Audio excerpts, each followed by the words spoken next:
O negócio é o seguinte, a vida da mulher na sociedade, na história da humanidade, a mulher nunca viveu mais do que o homem na história da humanidade. A mulher, inclusive, aposenta antes, porque na época que se criou a aposentadoria, a mulher morria 10 anos antes, beleza? Uhum. Então não era justo que ela morresse tão cedo e não recebesse antes, né? Sim, Mas sim. voltando, Só foi, eu acho que mudar isso daí depois da 80% Segunda dos Guerra, homens, né? ó, tem prova, tem do antibiótico, né? Tem provas genéticas que 80% dos homens que viveram no mundo nunca deixaram descendentes. E mais de 80% das mulheres que viveram nesse planeta deixaram descendentes. É muito mais difícil para um homem ser digno de ser pai do que uma mulher ser digna de ser mãe. O investimento que uma mulher tem se reproduzindo, se ligando a um cara, é centenas de vezes maior. Você pode ter milhares de mulheres, a mulher engravidou do cara uma vez por ano, ainda tem que amamentar, ficar grávida e tudo mais. Uhum. Então o jogo é totalmente diferente. O jogo, as regras desse mundo, para um espécime masculino e feminino, humanos, são totalmente diferentes. A questão é que 80% dos homens na história da humanidade não foram homens suficientes para ter filho. Valores masculinos não significa que todo homem tem. A maioria dos homens não tem.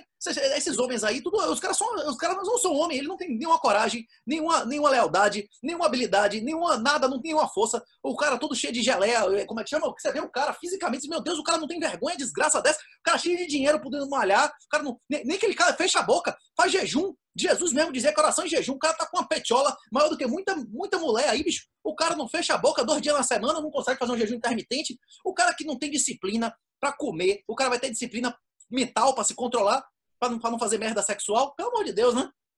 Sim, não é completamente coligado, mas assim, é justamente isso. O cara não tem controle e acaba gerando esse tipo de coisa. Rapaz, a preferência temporal, inclusive eu recomendo mais uma vez, leiam Sefer de Amos, David Coinstendert, que foi recentemente traduzido pelo doutor da USP aí, doutorando Guilherme, um livro genial, ele mostra isso, que inclusive é mais importante para o seu sucesso na vida, a sua preferência temporal do que seu QI, foi o que a gente conversou no início.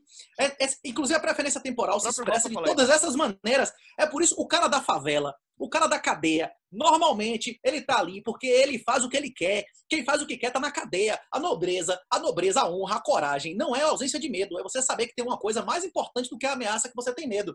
Você, por exemplo, saber que você vai morrer, mas saber que você vai morrer por uma coisa mais importante do que aquilo, que é a vida de seus filhos, sua honra, a integridade de sua família. É isso que é coragem, é isso que é nobreza. E as pessoas que estão na cadeia normalmente, tem perseguidos, tem pessoas que estão na cadeia por nobreza. Esses caras de Hong Kong mesmo, porque foram nobres. Eles sabiam que iam se fuder, sabiam que ia pra cadeia, mesmo assim eles foram. Mas a maioria dos criminosos, os caras que se fodem na vida, eles se fodem porque eles fazem o que eles querem e não o que tinha que fazer. Ele come a filha da mulher, é pedófilo, adúltero, tem filho com 5 mulheres diferentes. A questão é exatamente essa. A preferência temporal, ela é diretamente influenciada pela capacidade de retenção de valor da moeda. Se a moeda não prestar e Bonobo, Buba, foi o maior responsável pela diluição, pior do que Dilma, consequentemente também diluiu a moral do brasileiro. Sim, isso que vem de um conservador, né? Dito conservador. Essa que é a pior parte. Então, e se for ainda começar a analisar sobre essa questão toda, né, dessa diluição, tu pode também analisar justamente os fatos que estão ligados a risco, né? Porque assim, quando tu começa a ter uma questão que tu quer analisar o que vem de longo prazo, normalmente o homem, quando tá solteiro e tudo mais, ele é tomador de risco. Ele sai por aí, toma risco das coisas. Quando ele começa a formar uma instituição, ele começa a ter prudência. E a prudência é a melhor parte da coragem, se tu for analisar. O cara tem que ser corajoso para meter a cara para bater, mas ainda assim ele tem que ser prudente para não levar soco na boca à toa, né? Então, existem ciclos naturais da vida. Existe uma fase que quando você nasce, você consome muito mais do que você produz. Sim, aí depois você vai aumentando gradativamente até os 20 e poucos anos, dependendo da sociedade. Aí uma hora você começa a produzir mais do que você consome e você começa a acumular. Na nossa civilização, o casamento mediterrâneo era de um homem entre 35 e 40 anos com a menina entre 15 e 20. Que é quando o cara já acumulou patrimônio com a menina que tem um ápice de atributos reprodutivos, não é isso? Sim, o ápice de fecundidade. Isso. A questão é que tudo isso aí está sendo a ideologia. Inclusive, é importante que se diga que essas coisas não... feminismo, gaysismo, negrismo, essas coisas não surgiram naturalmente na sociedade. O educacionismo, por exemplo, o cara achar que ir para a faculdade, que fazer uma pós-graduação, mestrado, que inclusive o cara chega lá para estudar que cu é lindo, estudar porcaria de ideologia. Isso não é espontâneo. Isso foi criado pela União Soviética, isso foi bancado pela União Soviética. As pessoas foram contra isso, foram assassinadas sistematicamente. Tem documentação, que inclusive tem no livro, que no mínimo desde a década de 30, opositores ao comunismo, opositores a todas as estratégias de infiltração, eram assassinados sistematicamente. Até hoje a Rússia não está envenenando uma porrada de gente aí. O cara fala mal de Putin, não aparece morto. Os caras matam, até hoje matam. Quem se opuser às pautas, inclusive fraudemia, lockdown, tudo isso são pautas de pura subversão, de destruição de patrimônio privado, para que os políticos, os amigos dos políticos, tenham mais dinheiro para comprar tudo barato e tenham mais domínio sobre a vida das pessoas, né? Não, a própria China, que depois que começou a ter o colapso lá, e eles conseguiram se recuperar mais cedo, porque começou lá a doença, né? Começou a espalhar e os estados começaram a foder tudo, começou a ter o colapso local daquelas economias, então os chineses comprando tudo agora. Tá indo atrás, na verdade, eles dizem que eles cresceram 6% esse ano. Rapaz, eu não sei não, velho. Qualquer dado que vier da China é mentiroso. Eles não sabem nem a população deles, né? Eu não confio nos dados chineses. O que eu tô dizendo é o seguinte, eu não tô dizendo que a China tá crescendo, tô dizendo que ela tá adquirindo patrimônio em outros países. Ah, com certeza. Mas o problema é que se Trump ganhar daqui a 15 dias, uma das propostas abertamente deles, de Trump, ele defende isso abertamente. Não, expropriar todo o patrimônio do PCC e dos seus representantes, as empresas chinesas do mundo inteiro, para indenizar pela fraudemia. Eles perderem tudo isso aí. E vem cá, na hora que aparecer uma proposta dessa, os Estados Unidos por trás, para esses países todos aí que receberam dinheiro da China não pagar nada e ficar com o patrimônio inteiro, eles vão achar ruim? Sim, sim. Cara, vai ser uma putaria que isso vai dar, cara. Isso aí eu dou certeza.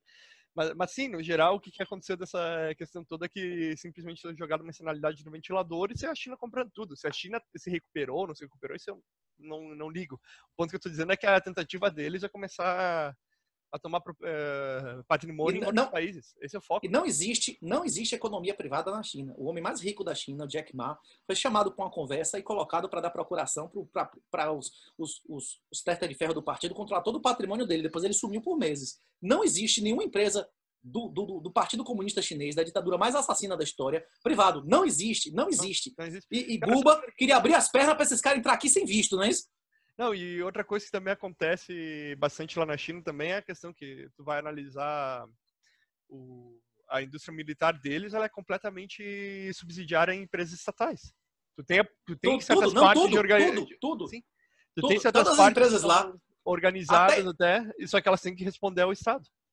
Não existe propriedade privada. Não existe propriedade privada. É um sistema totalitário. Eles permitem que você tenha algum simulacro disso para que haja um benefício. Na hora que eles tiverem interesse, eles chegam lá e expropriam qualquer um. A gente chama de propriedade fiduciária. Isso, é capitalismo de conta. Isso, é capitalismo com padrinho. Crony capitalismo, exatamente. O que acontece? Tu pode pegar, por exemplo, assim, vamos supor que eu vou produzir munição. Tô lá, começo a produzir a munição e tudo mais. No momento que eu pego e chamo a atenção das autoridades do Estado, eles podem chegar lá e simplesmente falar, me dá a fábrica aqui. Me dá a fábrica, eu vou decidir o que tem que ser produzido, quando tem que ser produzido, e tu produz. Ele simplesmente faz isso. E os dois exemplos, os dois contra-exemplos que demonstram como a tecnologia não está deixando a gente mais livre. O primeiro é a fraudemia, certo? O primeiro é a fraudemia, porque a gente perdeu liberdade, riqueza, tudo isso em um ano. E o segundo é a guerra inevitável. Nós estamos vivendo uma guerra. Foi um ataque biológico. Isso foi um ataque biológico. O negócio do petróleo foi um ataque biológico. Eles estão utilizando guerra em todas as camadas, matando insurgentes, matando opositores, financiando políticos criminosos, tudo. Inteligência, tudo. Extermínio de gente, venda de órgãos, campos de concentração. Ou os Estados Unidos vai fazer um bloqueio e vai fazer uma guerra real, também aumentando o Estado dos Estados Unidos, que aumenta o gasto, ou esses caras vão dominar o mundo sem dar um tiro, que vai ser ainda pior, né?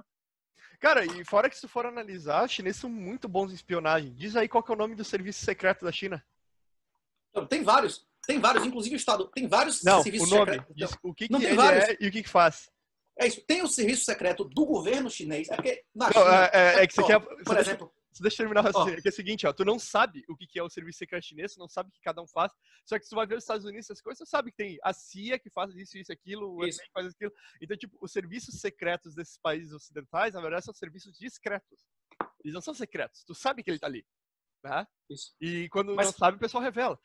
Na China, não. Na China, tu não sabe quais camadas que tem o negócio. Simplesmente o cara chega, te joga no camburão e sumiu. Existe, inclusive, essa unidade de inteligência que eliminou os uigures, que, por exemplo, que antes de eliminar os uigures, foi a mesma unidade que foi criada para eliminar o pessoal do Falun Gong. Esses caras, por exemplo, são um órgão de inteligência, acho que tem um número lá, agência 1234, tem um número, inclusive o cara se identifica, o policial sai da frente, porque isso está fora da hierarquia de comando de exército, de polícia, da porra toda. Existem instituições da China que o cara se identifica, e um policial, um militar lá, tem um nome, agência, escritório, não sei o que lá, que se o cara se identificar, o coronel do exército sai da frente, que ele sabe que se ele ficar, ele se fode. Existem vários órgãos desses, de inteligência e de ação mesmo prática, que existem na China. A questão é que o governo, é importante que se diga que quem governa a China não é o Estado chinês, é o Partido Comunista Chinês. É como o negócio da SS. A SS não era o exército alemão. Era uma outra coisa que não era o Wehrmacht. O SS era um órgão nazista. Era um órgão do partido nazista.